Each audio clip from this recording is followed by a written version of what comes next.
갈라디아서 1장 1절부터 10절까지의 말씀을 한 절씩 교독하시고 마지막 절 함께 읽겠습니다. 함께 1절부터 10절까지 함께 읽도록 하겠습니다. 사람에게서 난 것도 아니요 사람으로 말미암은 것도 아니요 오직 예수 그리스도와 그를 죽은 자 가운데서 살리신 하나님 아버지로 말미암아 사도된 바울은 함께 있는 모든 형제와 더불어 갈라디아 여러 교회들에게 우리 하나님 아버지와 주 예수 그리스도로부터 은혜와 평강이 있기를 원하노라.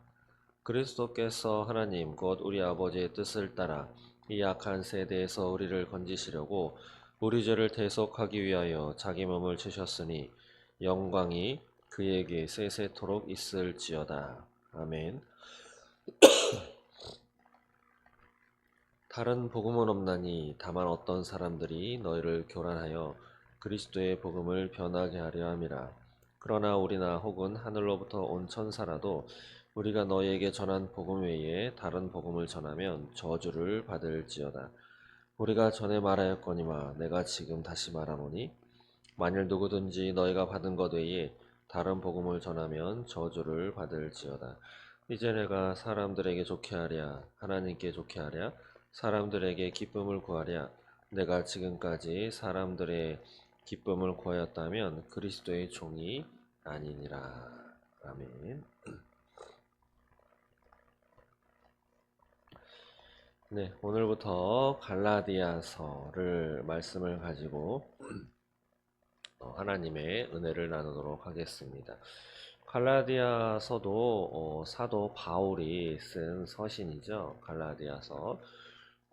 갈라디아서는 한 지역, 한 교회만 이야기하지 않습니다.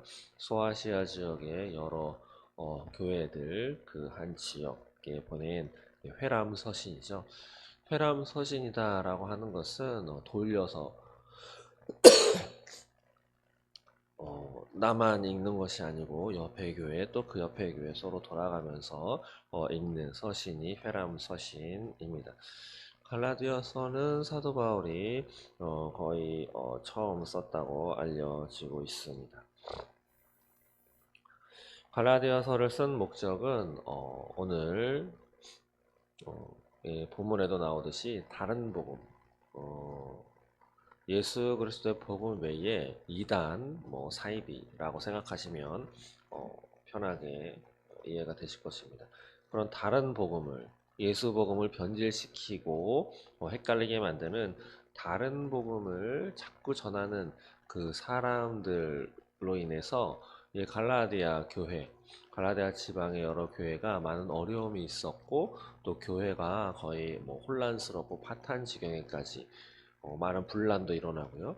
예, 그러한 어려움을 겪고 있던 갈라디아 지방의 사도 바울이 그것을 제대로 일깨워주기 위해서 보낸 서신이다라고 하는 것이 바로 갈라디아서입니다. 갈라디아서에 보시면 유대주의자들이 나옵니다. 유대주의자들. 이 유대주의자는 유대인과는 조금 다른 부류의 사람들입니다. 유대주의자들은 그리스도를 믿습니다. 예, 쉽게 말하면 그리스도를 믿는 유대인들인데 좀 다른 것이 그리스도 예수를 믿지만 그 안에 모세가 전해준 율법도 같이 지켜야 구원을 받을 수 있다라고 주장하는 사람들이 바로 유대주의자들입니다. 그래서 할례도 받아야 되고 이런 것들을 주장하는 것이죠. 할례도 받아야 되고 모세 율법에 나온 그것이 바로 그것이고 그리고 할례뿐 아니라 여러 율법 모세가 전해준 율법이 꽤 많은데 그 여러 율법도 온전히 지키고 헌신하는 것이 추가가 되어야 구원을 받을 수 있다라고 전한 사람들이 바로 유대주의자들입니다. 오늘 7절에 다른 복음, 이 다른 복음이라고 하는 것이 바로 이 유대주의자들이 주장하고 있는 모세 율법까지 지키는 것이 첨가된 이것을 가르치는 것인데 조금 더 넓게 보자면 예수 그리스도의 십자가 복음 그 외에 다른 것들은 몽땅 다 다른 복음이다 라고 이렇게 지칭할 수 있겠습니다. 좁게는 방금 말씀드린 유대주의자들이 예수의 십자가 그 복음 플러스 그다음에 모세가 전해준 율법까지 해야 구원을 받을 수 있다라고 지칭한 것을 바로 다른 복음이다라고 이렇게 이야기하는 것이죠. 바로 이것은 그리스도의 복음을 변질시키는 것이기 때문에 이것은 잘못된 것이다라고 이야기하는 것이 갈라디아서의 거의 핵심이다라고 말씀드릴 수 있습니다. 오늘 1절부터 한번 살펴보도록 하겠습니다. 1절은 사도 바울이 자신의 사도권에 대해서 이야기를 또 하고 있죠. 사도권의 출처와 경로가 어디서부터냐? 사람이 아니다 라고 이야기합니다. 보시면 사람들에게서 난 것도 아니요 사람으로 말미암은 것도 아니고 오직 예수 그리스도와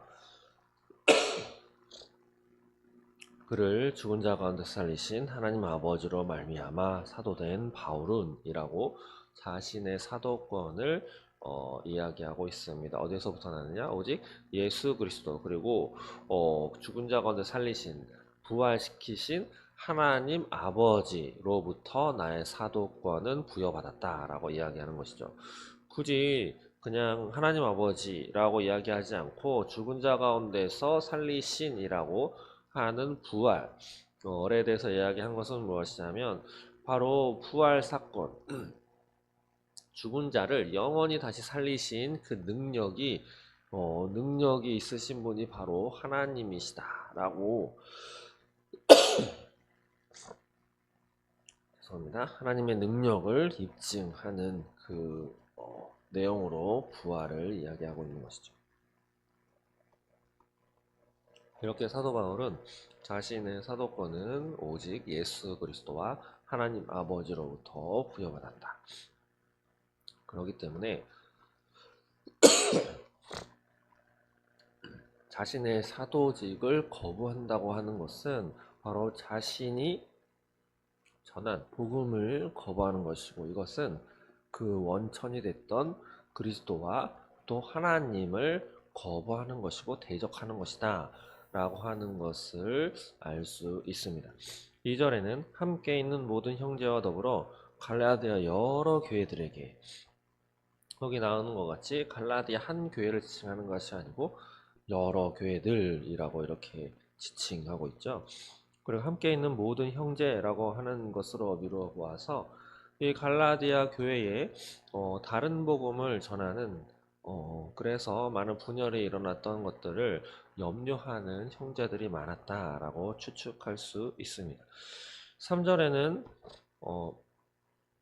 또 축복의 그런 말씀을 하시는데 우리 하나님 아버지와 주 예수 그리스도로부터 은혜와 평강이 있기를 원하노라 라고 이렇게 이야기를 하죠.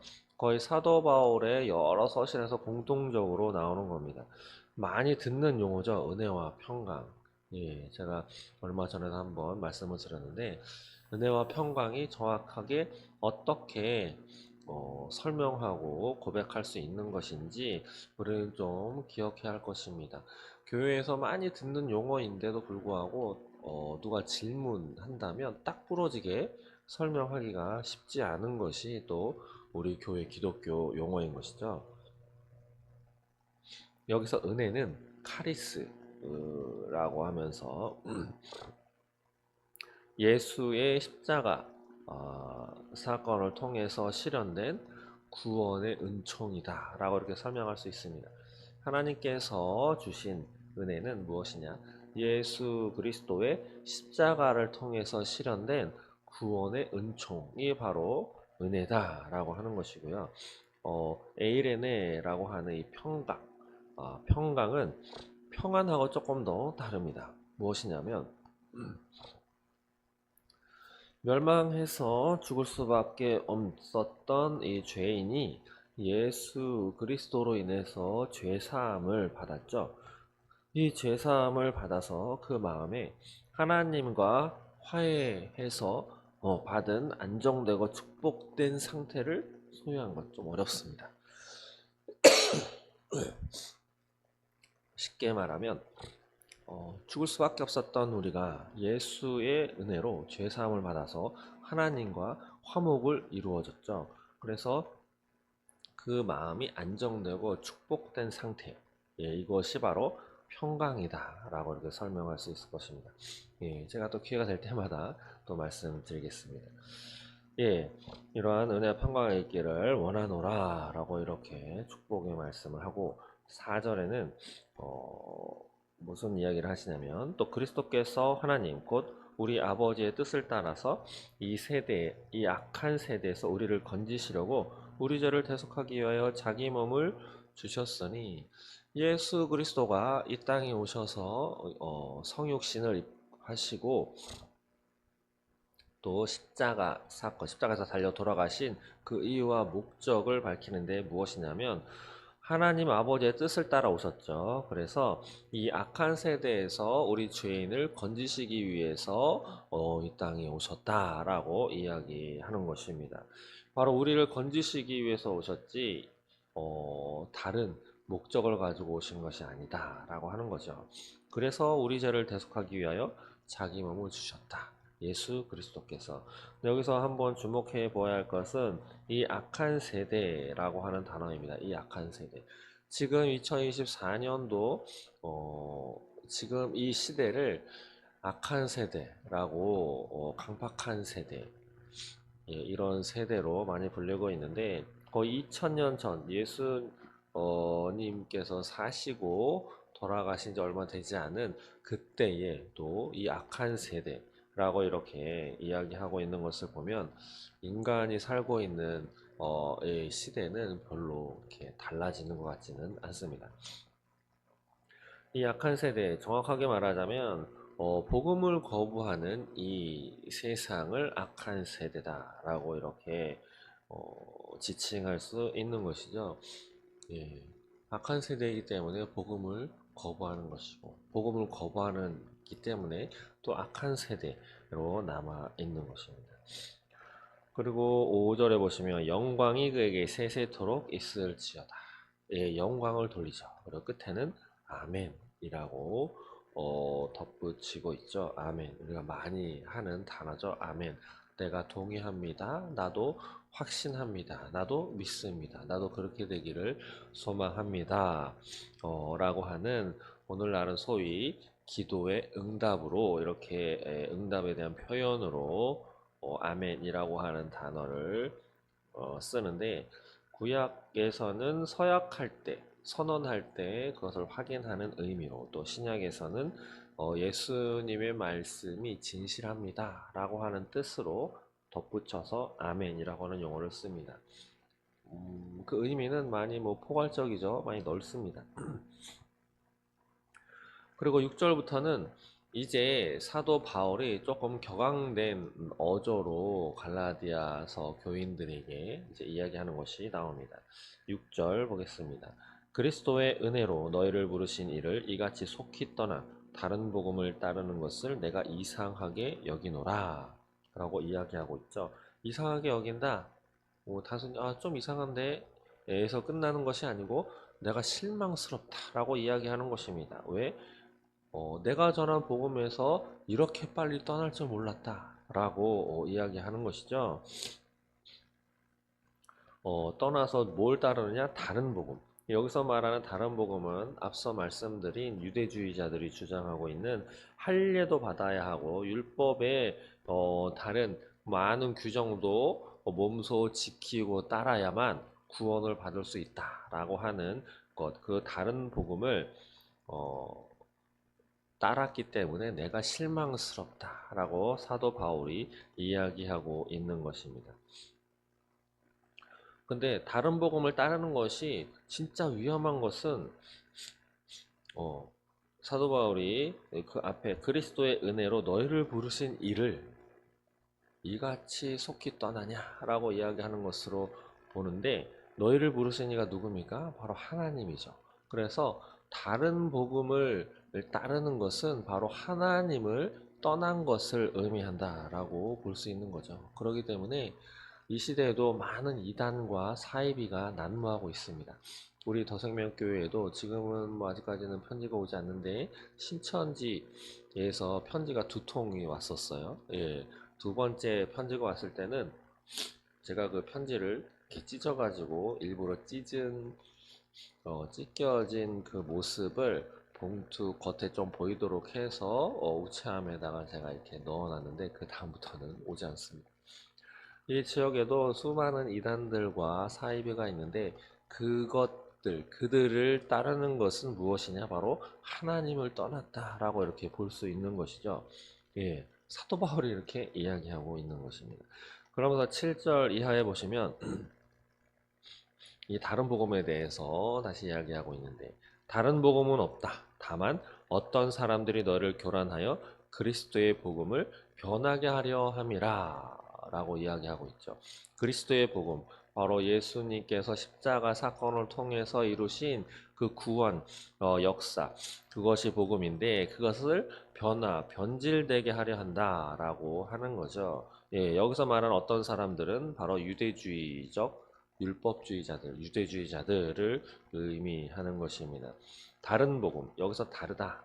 예, 완전히 다른 이단은 없습니다. 다 성경 구절을 가지고 그걸 풀이하면서 어디는 거의 끝에 가면 다르고, 예, 그래서 끝이 다르다라고 하는 뜻으로 이단이라고 하는 걸 쓰는데 또 다른 해석은 이단은 처음부터 다르다라고 이야기합니다. 근데 저는 이 말이 맞다고 생각합니다. 왜냐하면 이들은 말장난으로 끝의 언어만 다르지 애초부터 완전히 다른 예수를 전하기 위해서 조작된 그 논리를 가지고 설명하기 때문에 처음부터 다르다, 원천적으로 다르다라고 하는 것이 저는 맞는 것 같습니다. 그래서 이 다른 복음은 그리스도의 복음은 변하지 않은 불변성이 있고 세상에서 유일한 방법이죠. 예, 이것을 변하게 하려 하는 바로 사단의 사주를 받은 자들이 바로 이단이다라고 이렇게 이야기할 수 있는 것이죠. 그러면서 8절 이하에는 저주라고 하는 단어를 씁니다. 한번 보시면 그러나 우리나 혹은 하늘로부터 온 천사라도 우리가 너희에게 전한 복음 외에 다른 복음을 전하면 저주를 받을지어다. 9절에도 우리가 전에 말하였거니와 내가 지금 다시 말하노니 만일 누구든지 너희가 받은 것 외에 다른 복음을 전하면 저주를 받을지어다. 네, 저주라고 하는 단어를 두 번이나 쓰면서 내가 전한 복음 외에 다른 복음을 전하면 그 자들은 저주를 받을 것이다 라고 이렇게 진짜 저주를 퍼붓고 있습니다. 저주받다 라고 하는 용어를 한 주석책에 찾아봤더니 구약 용어 가운데 헤렘이라고 하는 용어에서 이렇게 나왔습니다. 근데 헤렘은 어떤 뜻을 갖고 있냐? 하나님께 바쳐지기 위해서 구별된 뭐 거룩이라고 하는 뜻이다라고 봐도 다르지 않는데 이것은 하나님께 바쳐지기 위해서 구별되었다라고 하는 뜻을 갖고 있는 단어가 헤렘이죠. 그러고 보시면 그럼 헤렘이라는 단어는 하나님께 바쳐진 것이기 때문에 이것은 인간이 함부로 취할 수 없는 것이죠. 만약에 인간이 함부로 취하면 하나님이 엄청 싫어하십니다. 예, 그래서 사무엘이 등극하기 이전에 사무엘이 어릴 때 그 앞서 제사장이었던 사람의 자녀들이 하나님 앞에 바쳐진 그 제물을 드리기도 전에 먼저 취했었죠. 그리고 다른 물도 막 이렇게 올려가지고 그 두 아들이 죽음을 당한 사건을 우리는 구약에서 볼 수 있습니다. 이것이 헤렘인데 그래서 하나님께 바쳐진 그것들은 인간이 취할 수 없다라고 하는 뜻에서 유래가 된 것인데 그렇다고 한다면 이 저주라고 하는 것은 하나님께 속해 있는 것이기 때문에 인간이 어떻게 할 수 없는 것이 되는 것이죠. 그래서 하나님께서 저주하시면 인간이 그것을 풀 수 있거나 해결할 수 있거나 뭐 다른 것을 피할 수 있다? 절대 불가능한 것입니다. 어느 누가 하나님의 능력, 하나님의 범위에서 떠날 수 있고 하나님의 능력을 거부할 수 있겠습니까? 예. 그래서 저주는 엄청 진짜 저주스러운 것이죠. 예. 그래서 10절에 보시면 사도 바울이 자신이 어떻게 어떤 마음으로 복음을 전했는지에 대해서 밝히고 있습니다. 10절 보시면 이제 내가 사람들에게 좋게 하랴 하나님께 좋게 하랴 사람들에게 기쁨을 구하랴 내가 지금까지 사람들의 기쁨을 구하였다면 그리스도의 종이 아니니라. 사도 바울은 오로지 하나님만을 기쁘게 하기 위해서 사도직을 수행했고 수행하고 있고 수행할 것이다 라고 이야기하고 있는 것이죠. 사람들을 기쁘게 하려고 나는 복음을 전하는 것이 아니다. 나는 하나님을 기쁘게 하려고 복음을 전하는 것이다 라고 이렇게 자신을 그리스도의 종으로 소개하는 것입니다. 그렇다면 내가 그리스도의 종이라면 누구를 기쁘게 해야 되겠습니까?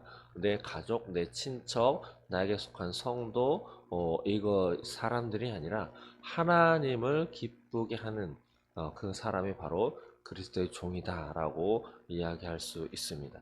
종이라고 하는 것은 많이 들어보셨을 겁니다. 둘로스라고 하는 용어인데 종은 자신의 의지에 따라서 살아가는 존재가 아니고 자신의 주인의 의지에 복종하는 존재가 바로 종인 것이죠. 그래서 그리스도의 종이다라고 한다면 오로지 예수 그리스도의 말씀에 복종하는 자가 그리스도의 종이고 또 하나님의 말씀에 하나님께 복종하는 자가 그리스도의 종입니다.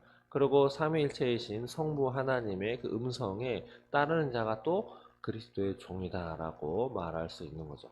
나는 하나님께는 따르는데 그리스도에게는 따르지 않아 라고 하면 그리스도의 종이 아닌 거죠. 그리고 나는 예수 그리스도의 말씀은 따르지만 성령님의 음성은 난 따르지 않아 라고 한다면 그것 또한 그리스도의 종이 아닐 것입니다. 그래서 우리는 오늘 이제 복음을 다 들으셨죠. 예, 그래서 예수를 구주로 영접하고 하나님의 자녀가 되었고 또 예수의 사람이 되었고 또 이 더생명교회의 한 성도 한 일원이 되어서 이렇게 예배드리고 신앙생활을 하고 계신데 우리는 제가 지난 시간에 말씀드린 것처럼 진짜 분별력을 가지고 살아가야 합니다. 왜냐하면 우리를 이 복음에서 떠나 다른 복음을 전해서 이 복음의 구원 열차에서 이탈시키도록 하기 위한 많은 위협과 많은 영적인 전쟁 상태 속에서 살아가고 있기 때문에 나에게 전해지는 말이 진짜 예수님의 말씀인지 진짜 성경 안에 들어있는 성경 말씀인지 그리고 그 제대로 성경을 해석한 하나님의 말씀인 것인지 직접 그것을 분별할 수 있는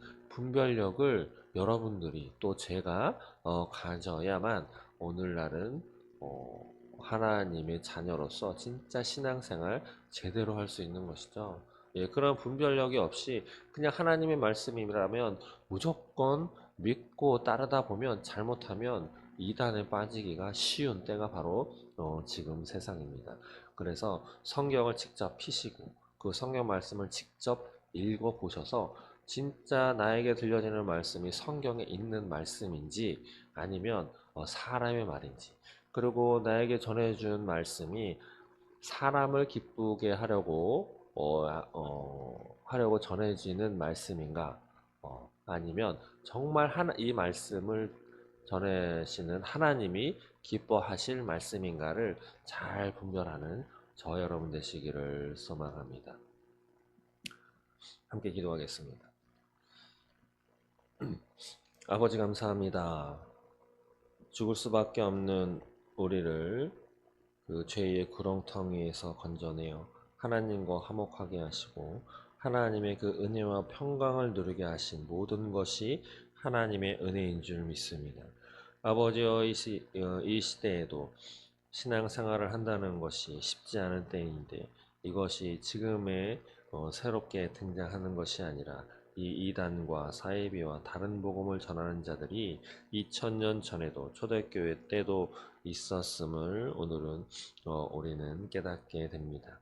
아버지 태초부터 또 초대교회 때부터 하나님을 대적하고 하나님의 구원의 길에서 벗어나게 하려는 그 사단의 계획이 우리를 지금도 노리고 지금도 우리 주변에서 호시탐탐 오는 사자와 같이 옆에서 있다고 하는 것을 아버지 인식하고 또한 분별력을 허락하여 주셔서 나에게 들려주는 복음이 하나님을 기쁘시게 하는 것인지 아니면 사람만을 기쁘게 하는 것인지 또 이것이 하나님의 음성인지 예수의 음성인지 성령의 음성인지 아니면 사단의 미혹인지 분별할 수 있는 성경에 쓰여 있는지 분별할 수 있는 아버지의 그런 총명함, 분별력을 허락하여 주셔서 하나님의 그 귀하신 복음을 아버지 오염되지 않은 그 귀하신 복음을 끝까지 간직하여 하나님의 자녀로서의 삶을 살아 결국에는 하나님 존전에서 함께 면류관을 얻고 하나님의 자녀로 살아낼 수 있도록 주님 저희를 인도하시고 지켜주옵소서. 감사합니다. 예수님의 이름으로 기도드립니다. 아멘.